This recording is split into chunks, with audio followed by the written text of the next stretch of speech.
On avait l'impression qu'il y a des personnes, sous le fallacieux prétexte d'être en Occident, attisaient le feu et mettaient beaucoup d'huile sur le feu dans les situations que nous vivions dans notre pays, qui étaient des situations très difficiles pour nous, parce qu'ils se disaient qu'ils avaient peut-être le prétexte de ne pas être extradés, ou ils se sentaient à l'aise dans un endroit où ils ne pouvaient faire l'objet de poursuites, ou du moins si ça devait faire l'objet de poursuites, ça allait prendre des procédures assez complexes et difficiles, et donc ils se pensaient un peu dans un territoire, je vais dire, hyper sécurisé, où ils avaient le droit de faire tout et n'importe quoi. Moi, je pense qu'à travers cette coopération, c'est un message qui est donné pour dire que c'est pas parce qu'on est à 6000 km d'Abidjan qu'on peut se permettre de faire tout ce qu'on veut et qu'on pense qu'on est à l'abri éventuellement de poursuites et voire même d'extradition pour répondre de ces faits. Moi, je trouve que c'est une très bonne chose.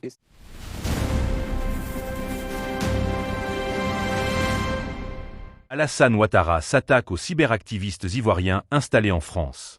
C'est en tout cas ce que beaucoup retiennent depuis l'annonce d'un accord d'extradition en préparation entre Abidjan et Paris. Le président Alassane Ouattara renforce la coopération judiciaire avec la France, mais dans le débat politique ivoirien, une chose domine. Cet accord pourrait concerner directement les figures du web qui critiquent le pouvoir depuis l'étranger. Dans cette vidéo, nous allons analyser froidement cette réalité et comprendre ce que cela signifie concrètement pour les cyberactivistes. Élisée, c'est une bonne ou une mauvaise nouvelle? Moi, je pense que c'est une bonne nouvelle. C'est toujours bon de renforcer cette coopération, surtout sur l'aspect judiciaire.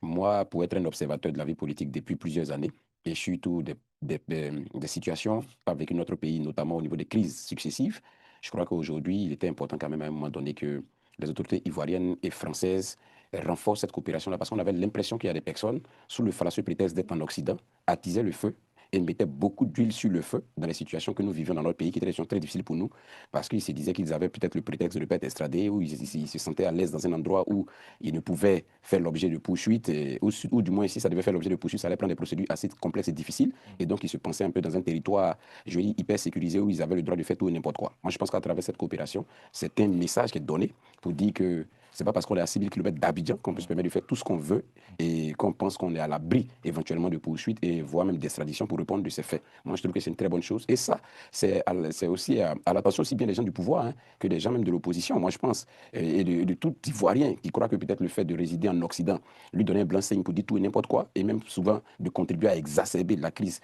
en Côte d'Ivoire. Je crois que c'est un signal fort qui est donné. Moi, je ne peux que saluer cette situation. Mon président, est-ce qu'on peut parler aussi de la fin d'une impunité?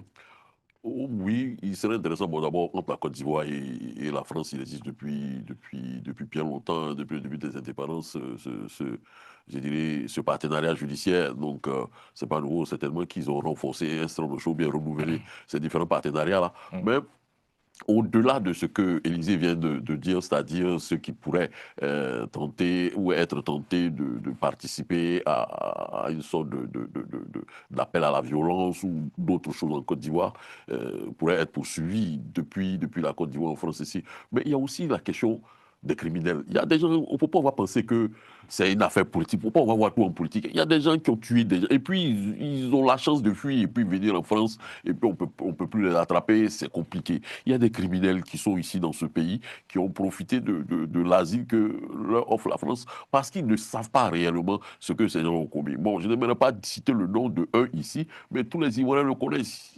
Ils s'en glorifient sur les réseaux sociaux.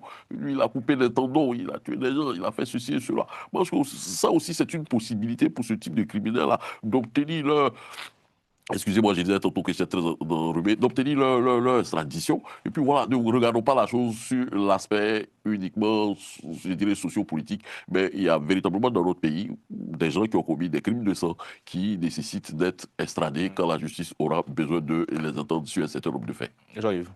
Oui, non, mais en fait, le président parle des personnes qui ont commis des crimes. Mais en parlant de ce dernier-là, mais il a été à plusieurs reprises à Abidjan. Hein. Il n'a pas été appris. Non, il n'a jamais été à Abidjan. Il n'a jamais été à Abidjan. Non. Et pendant les campagnes. C'était pas à Abidjan, c'était ici, au Cabaret Sauvage. Ok, bon, d'accord. Si vous le dites, bon, moi j'ai cru qu'il avait été à Abidjan, mais quand même, il s'est affiché avec des personnalités qui sont quand même proches du pouvoir. Moi, ça. Bon, je me pose des questions. Donc pour moi, en fait, véritablement, c'est pas pour ce type de personnes-là. C'est purement politique. À mon avis, c'est purement politique. Et aujourd'hui, vous savez, en fait, c'est une convention qui a été signée entre les deux États. Mais est-ce qu'après après la signature de cette convention, est-ce qu'il n'y a pas d'autres étapes? Est-ce que cette convention-là, elle ne sera pas ratifiée au niveau du Parlement français? Ou bien, une fois qu'elle est signée, elle est déjà applicable? Oui, elle est applicable. Une convention, c'est entre deux États. Darmanin représente dignement la France. Parce que d'après ce que j'ai cru comprendre, il y a un projet de loi c'est en train d'être mis en place et par la suite maintenant, qui sera peut-être au niveau qui sera soumis au Parlement et ça sera maintenant au Parlement de décider. Au niveau de la Côte d'Ivoire, on est sûr que ça va passer, mais au niveau de la France, on n'est pas sûr. Donc pour moi, ça sera peut-être l'opportunité, pour ne pas dire l'occasion pour la classe politique ivoirienne, non, pour l'opposition, de maintenant rentrer en action. Parce que mine de rien, c'est vrai qu'on on parle des gens qui ont commis des crimes. Mais il y a aussi, il y a aussi ces acteurs politiques-là qu'on appelle les cyberactivistes qui par moments aussi mènent des actions, qui par moments aussi soutiennent l'opposition. Donc, c'est à cette classe politique, c'est-à-dire au niveau de l'Assemblée nationale ivoirienne, donc de l'opposition, en parlant, en l'occurrence, je fais allusion au PDCI qui a un groupe parlementaire et aux autres groupes parlementaires d'essayer de militer parce qu'ils ont beaucoup aussi de leurs militants qui sont cyberactivistes ici, qui mènent des actions pour soutenir en fait le parti. Donc, ça sera eux maintenant de mener des actions, de s'opposer si jamais il y a un projet de loi qui est soumis au niveau du Parlement, de s'opposer et de mener des actions, de pouvoir les vulgariser pour que ce soit connu de tous. Et pour moi, ça sera une opportunité aussi pour pour cette classe politique ivoirienne de pouvoir, voilà, de vouloir véritablement faire la politique au lieu de faire autre chose. Voilà. Et puis aussi, moi, quand je regarde, mine de rien, il y a au niveau de... Vous savez, moi, je pense que c'est plus...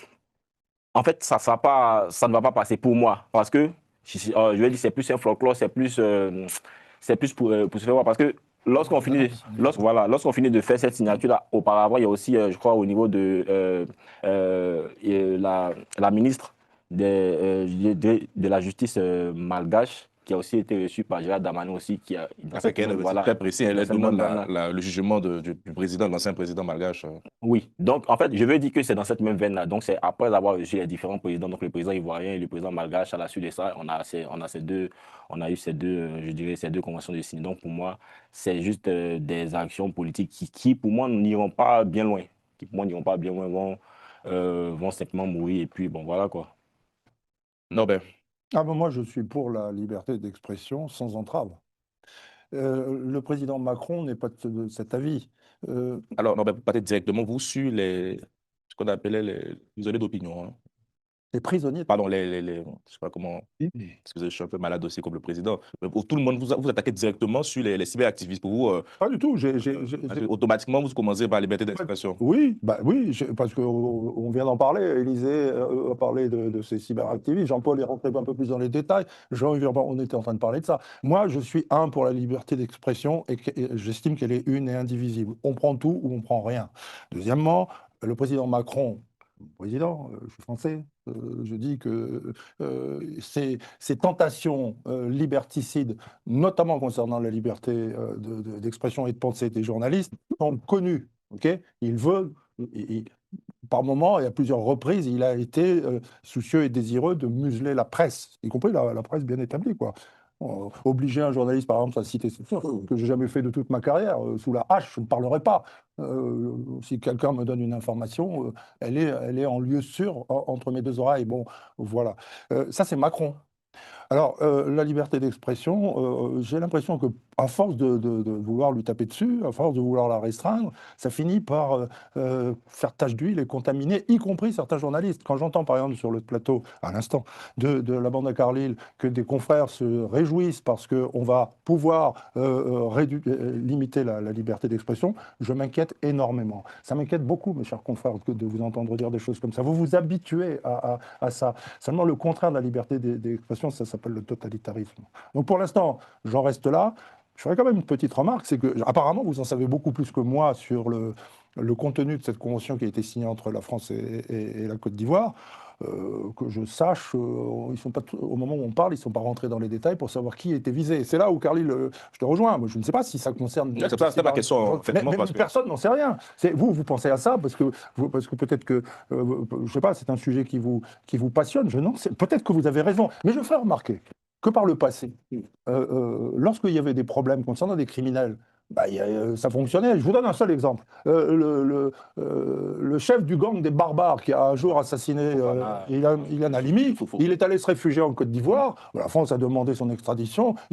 Ça n'a pas fait un pli. Le président Gbagbo a dit renvoyez-moi ce type en France. Il a été arrêté à Abidjan, il a été expulsé, il a été jugé en France, il est en prison au moment où je parle, enfin j'espère. Bon, ça c'est...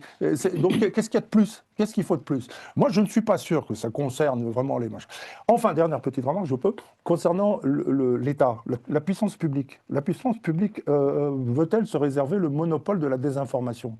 Je rappelle par exemple que la France a pratiqué très souvent la désinformation. Il faudrait rien dire.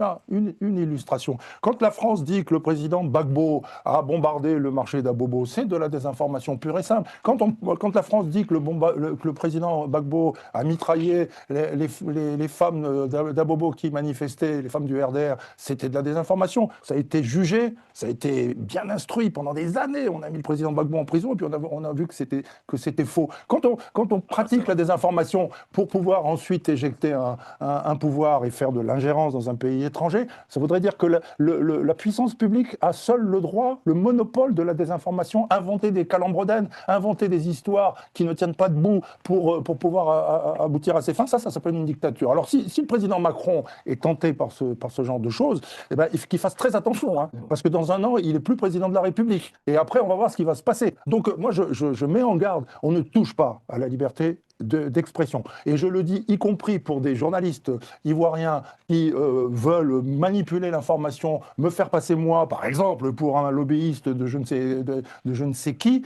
bah, il a le droit. Confrère, tu as le droit, je te donne mon feu vert, vas-y, tu peux même balancer mon nom, je ne te traînerai pas en justice. La liberté d'expression, on prend tout ou on prend rien. Ainsi prendra fin la première partie de notre analyse. Si vous voulez la deuxième partie, mettez en commentaire, partie 2, et abonnez-vous.